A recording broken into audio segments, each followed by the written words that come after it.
S news ঘুরতে ঘুরতে চলে এসে চক্রবড়িয়া সার্বজনীনে। এই মুহূর্তে আমাদের সাথে রয়েছেন ক্লাবের সদস্য।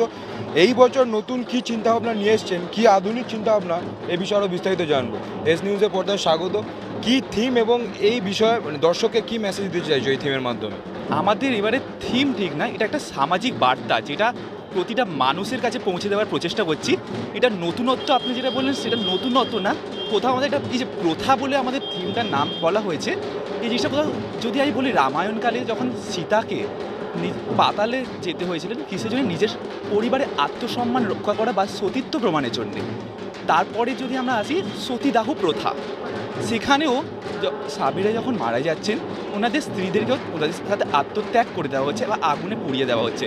সেই জিনিসটাও আমরা কিন্তু প্রথা বলে চালিয়ে এসেছি, কিন্তু কোথাও না কোথাও সেইগুলো আজকের দিনে আমরা যদি দাঁড়িয়ে ভাবি ওইগুলো কুপ্রথাই চলে এসেছে। তারপর এখনকার সময় যদি দাঁড়িয়ে বলি, এই কিছুদিন আগের একটি ঘটনা তামিলনাড়ুতে ঘটে যে একটি বাবা নিজের মেয়েকে গুলি করে হত্যা করেন, কারণ একটি বিধর্মী ছেলের সাথে প্রেমের আবদ্ধ হয়েছিলেন। কিন্তু এতে ওনাদের কোনো আফসোস বা ওই জিনিসটা নেই। ওনারা বলছেন কি যে আমরা পরিবারের আত্মমর্যাদা রক্ষা করেছি। যদি আমি বলতে যাই, এটা এখনও আনন্দ সহকারে দেখা যায়। রাজস্থানে অনেক প্রত্যন্ত গ্রামে ঘটে, যখন একটি মেয়ে অন্য কোনো জাত বা ধর্মের সাথে প্রেম বা ভালোবাসা বা বিয়ের আবদ্ধে বন্ধিত হয়, সেই মুহূর্তে মেয়েদেরকে হত্যা করা হয় বা খুন করা হয়। কিন্তু এতে ওনাদের একটু মাত্র এটা নেই যে আমি ভুল করেছি। ওনারা এটা নিজেদেরকে মনে করেন যে এটা আমরা ঠিক করেছি। এটা একটা আনন্দের উল্লাস করা যে নিজেরা নিজেদের পরিবারের মর্যাদা রক্ষা করেছি।